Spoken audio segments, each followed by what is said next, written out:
सकाळी 5:30-6 वाजता एक स्फोट झाला. स्फोट झाल्यानंतर सर्व सोसायटी जागी झाली. लोक एकमेकांना वाचवण्यासाठी खाली पळायला लागली. तर साधारणतः ए विंग मध्ये 3ऱ्या माळ्यावरती ही आग लागलेली होती. 301 नंबरचा फ्लॅट जो आहे तो पूर्णतः जळून खाक झालेला आहे. प्रिलिमिनरी इन्क्वायरी झालेली आहे. फायर ब्रिगेड झालेलं आहे. पोलीस यंत्रणा या सर्वांनी अत्यंत चांगली कामगिरी केली आणि त्यातून एक गोष्ट कळाली की घराच्या आतमध्ये काही शॉर्ट सर्किट्स, दिवाळीच्या काही लाइटिंगच्या याच्या शॉर्ट सर्किट्समुळे आणि दोन सिलेंडरचा स्फोट झाला आणि त्यातून ह्या 2 कॅज्युअल्टीज झालेल्या आहेत.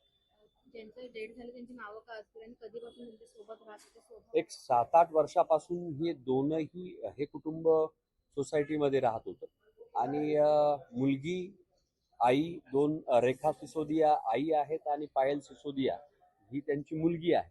एक्सपायर झाली. आईचं वय 40-45च्या दरम्यान असेल आणि मुलगी 19 ते 20 वर्षाची आहे. कशामुळे घटना घडली?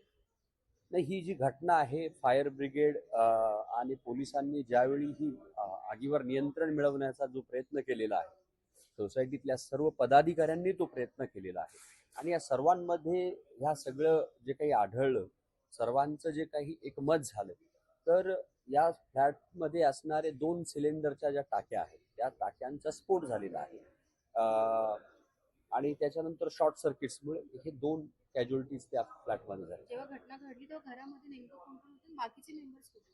घरामध्ये फक्त आई आणि मुलगी होती आणि त्यांचा मुलगा मला वाटतं त्याच्या मित्रासोबत खोपोलीला गेलेला होता आणि त्यांची मोठी मुलगी ही कोणत्या तरी कंपनीमध्ये मला वाटतं त्या जॉब करतात. त्या रात्रपाळीवर गेलेल्या होत्या आणि सकाळी त्या परत आल्यानंतर ह्या सगळ्या गोष्टी समोर आल्या. माझं नाव ॲडव्होकेट महेश मोरे.